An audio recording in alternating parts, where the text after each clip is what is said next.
Welcome back. Thank you, Maya, for that update. And we want to take you back to our top story this afternoon, and this is in regard to the cost of living. And fuel prices are expected to be announced for the month of March, and Kenyans could just be pushed to brace for tougher times ahead as the Energy and Petroleum Regulatory Authority is set to release pump prices. Well, we are now joined by my colleague Noah Kipkemboi, who is keeping tabs with Kenyans on just what has life been like when it comes to the impact of fuel prices on their pockets. Over to you, Noah. Thank you very much, Abby. We understand the impact of the Petroleum Development Levy in keeping our prices manageable. Remember, the actual price, when EPRA does their price reviews, they normally put there the actual price and what they call the published price. And normally is they factor in the Petroleum Development Levy, they reduce that particular price. For example, when you look at super petrol, the published price for the last review, which we are currently under, is we are operating in a petrol station. As you can see, quite a lot of activity. But as I was saying, the published price for super petrol stands at 129 shillings and 72 cents. But that is the published price. But the actual price is 114 shillings and 25 cents. So you find there is a difference of 14 shillings and 53 cents, and that has been factored in by what we call the Petroleum Development Levy.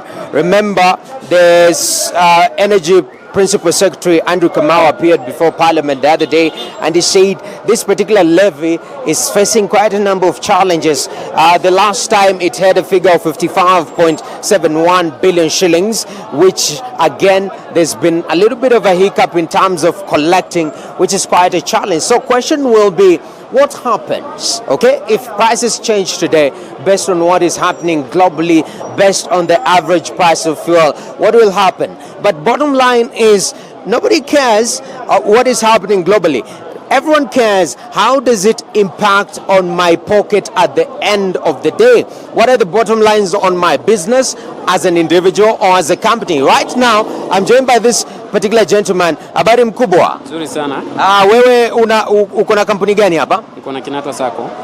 Tell me, because we've been seeing prices, fuel prices go higher by the day. So you manage Kinato Sacco vehicles here. How does the change in price of fuel impact your operation cost? So our operation cost, it's like we are working at a loss at certain times, because when the fuel, when our vehicle runs from here to Kitui, the consumption is very high, and still the prices is very high. So it's like we cannot raise the prices for fare, and we cannot lower it. So it just remain constant. So we work like that, the way it is. As the economy, the prices are down. So everything remains constant. How does it touch on even your employees, drivers? Because I'm seeing the margins are reducing in terms of the money that you're getting. How does it impact how you pay these drivers? We pay them. They are just what we do. What we just do is that we pay the drivers, but we train. We are just training. Rather, I say that we are just training in this business. Okay. Yeah, due to fuel prices. Yeah. So, what do you think is the solution in terms of price? Because you understand what is happening globally. Yeah. Prices of fuel. I mean, crude oil has really shot up. How do you buffer yourself as a company? Okay, we just as a company, what we just do, what we are doing is we are just being humiliated by economy by itself, and we are just accepting the outcome. Okay. We just accept it because it's a business now. We have been in it, so we can't stop it. Okay. So we just keep going. All right. Hoping things will be good. All right. Yeah. So it's survival. Yeah. For the fittest, but here when you talk about fittest is a totally different bag of discussion. I want to get to see maybe a customer, but before that, just come with me. There's this gentleman. Habari mkubwa? Excuse me, sir. The guy has really blue ticked me with a blue coat. Habari mkubwa, unaweza niangalia kwa dakika moja? Uko vipi? Okay. That is called live blue tick, all right? Abby, that is what happens when you're on the ground and you're handling reality on the ground. The question is, how does it impact? Habari dereva, uko vipi? Uko poa? Mazee. So historia ya mafuta. Tunaona mafuta leo prices zina reviewwa. Wewe una expect nini so far? Hii prices zenye tumekuwa nayo over the past month ina affect aje biashara? Kiwa chekini aje mzee bana. Hata tukisema imepanda, tukisema iko chini, hatuwezi zuia wale kupandisha ama kukata bei. Kwa hivyo hata vile maisha hii vile maisha iko ndivyo tutaishi tu. Sababu sasa huwezi fanya ati ikue wala ishakuwa. Hiyo maisha life iko namna hii. Sasa wewe unapanga maisha yako vile unajipanga, si ati ungoje upangwe. Sasa maisha iko namna hiyo. Huwezi ongea mambo ya mafuta nini na ujui mafuta inatoka wapi, ujui saa kupandisha, ujui saa kuteremsha, ujui ni wakati gani wanafikiria hivyo. Sasa hiyo sio kazi yako. Wewe kazi yako ni kutulia ungoje. Hiyo ndio maisha bana. Asante. So that is part of the sentiments by Kenyans on the ground. I'll be saying that it doesn't matter what we say here, is that prices will go up or down. Ours is just to receive that and try buff ourselves as much as we can. But a lot is out of their personal control, according to the last sentiment. But Ambi, this is the feeling. I'm feeling there's a lot of traffic here, and I don't know whether that's normally the day, because before price review, people are normally quite busy. They want to refuel in case the prices go up.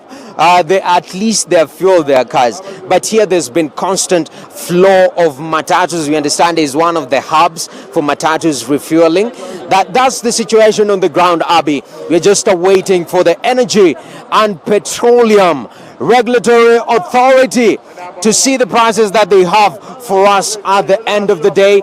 But on the ground, people are saying it's eating into their margins, and they're hoping that things get better. But from a global perspective, the prices are still high. Average prices of crude are still high. Over to you, Abi.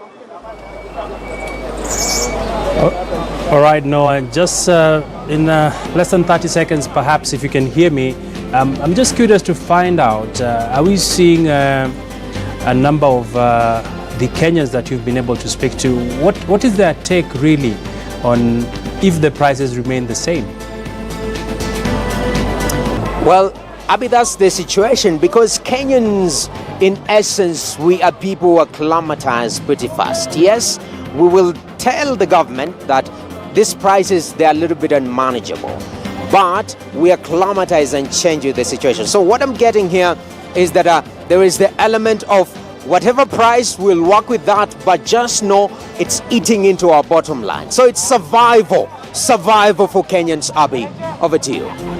All right, many thanks there, Noah Kipkemboi, keeping us posted on the sentiments on the ground in regards to the looming fuel price adjustments that will be announced in a couple of minutes from now, and we'll definitely be keeping it top on our agenda in our subsequent bulletins. Many thanks there, Noah Kipkemboi, and the team that is on the ground. Well, that brings us to the close of Business Today for now. My name is Abi Gina. Stay